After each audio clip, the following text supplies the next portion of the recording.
L'argent ne rend pas heureux, mais l'argent en réalité te révèle.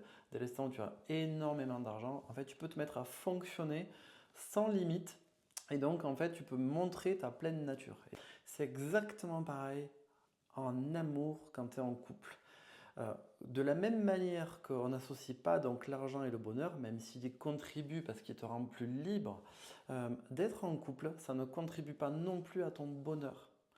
C'est vraiment sortir de l'idée que la clé de ton bonheur, c'est d'être en couple. Et d'avoir cette clé, d'utiliser cette croyance, ça t'amène à faire beaucoup d'erreurs. La toute première erreur que je vois, c'est quand tu vas à tout prix récupérer ton ex. Euh, Combien d'énergie tu as dépensé pour maintenir ce couple? Vous avez eu votre histoire et maintenant l'histoire est terminée tous les deux et là tu vas aller récupérer ton ex, tu vas aller revivre un pan de ton passé. Si votre histoire est terminée, si vous avez clôturé votre expérience, il n'y a plus de contrat de cœur, il n'y a plus de contrat de corps entre tous les deux, l'histoire est terminée. Et donc le fait d'avoir cette croyance que la clé, donc, c'est d'être un couple pour être heureuse, tu as du mal donc à faire le deuil de cette histoire-là. Donc tu n'arrives pas à lâcher cette histoire-là. Tu as besoin de recréer du lien affectif et tu vas à tout prix récupérer ton ex.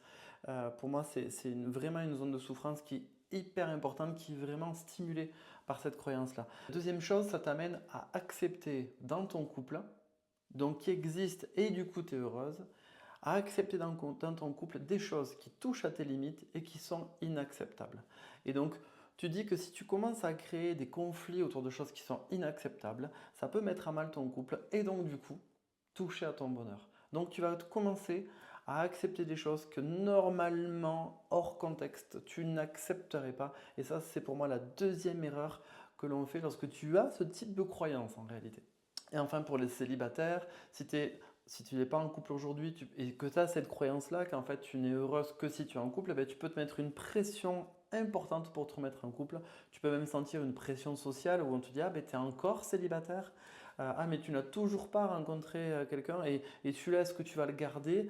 Tu fais une rencontre qui ne te correspond pas, tu le partages et là, ça y est, on va sentir une aura de pression. Est-ce que celui-ci va le garder? Est-ce que ce sera le bon? C'est toutes ces erreurs-là qui font que ça change ta posture, tu te mets à accepter des choses qui ne sont pas forcément alignées avec tes valeurs et tu peux du coup sentir qu'une sorte de pression sociale, mais en réalité c'est une pression que toi tu te mets à l'intérieur, où tu t'imposes ça parce que dès l'instant où tu vas être à deux, ça va vraiment ralentir, t'alléger, ça va t'alléger à un point à l'intérieur de toi où ça y est, enfin tu peux commencer à être heureuse parce que tu es à deux. Ça, c'est vraiment l'erreur fondamentale. Être heureuse, euh, c'est réellement quelque chose que toi, tu vas créer toute seule. Si toi, tu te mets en couple avec quelqu'un qui est malheureux, il va te manquer quelque chose pour te sentir que la relation, elle va pouvoir monter à des niveaux exceptionnels. Aujourd'hui, on n'a plus envie de vivre des relations qui soient à demi-teinte.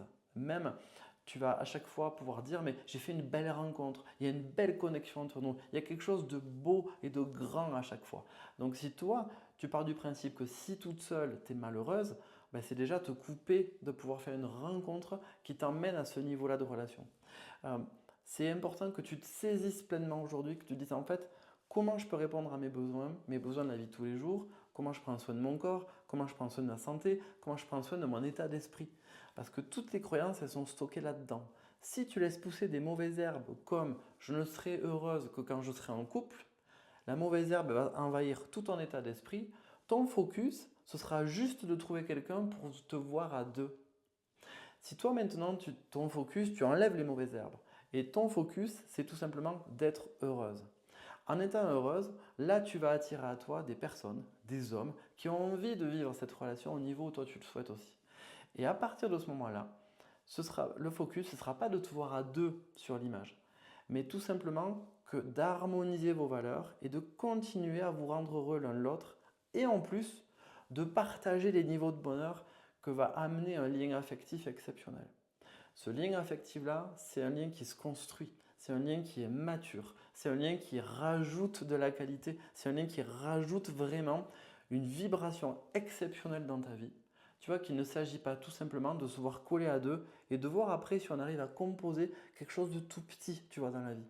Et ce truc de tout petit, si on n'est pas dans cette posture-là, si toi, tu n'es pas dans la posture où tu te rends heureuse dès le départ, tu vas attendre de l'autre qui te rend heureuse. Et c'est là que les problèmes vont commencer. Parce que tu vas voir qu'il ne va pas se placer à ce niveau-là. Forcément, si toi, tu es malheureuse, tu vas attirer quelqu'un qui peut-être va vouloir te sauver, ou tout simplement quelqu'un qui lui-même n'arrive pas à se rendre heureux, ou même qui se sent heureux parce qu'il te rend heureuse. Donc en fait, dans tous les cas, c'est perdant. Lui, il est perdant et tu es perdante aussi. Donc c'est important d'avoir cette considération-là de toi-même. Tu mérites pleinement de te rendre heureuse. Tu mérites pleinement de te saisir de ça et d'aller créer toi-même ton bonheur. Je t'encourage vraiment à faire le point par rapport à ça. Comment est-ce que tu réponds à tes besoins? Est-ce qu'aujourd'hui, si on rentre dans ta vie, il y a tout ce qu'il faut vraiment pour y exister? Est-ce qu'il existe encore des mauvaises herbes qui t'empêchent de prendre du temps pour toi, pour faire du sport, prends du temps pour toi, pour te recentrer, prends du temps pour toi, pour juste répondre à tes besoins dans la vie de tous les jours? Tout ça, en fait, c'est hyper important que toi-même, tu te saisisses de ton propre bonheur.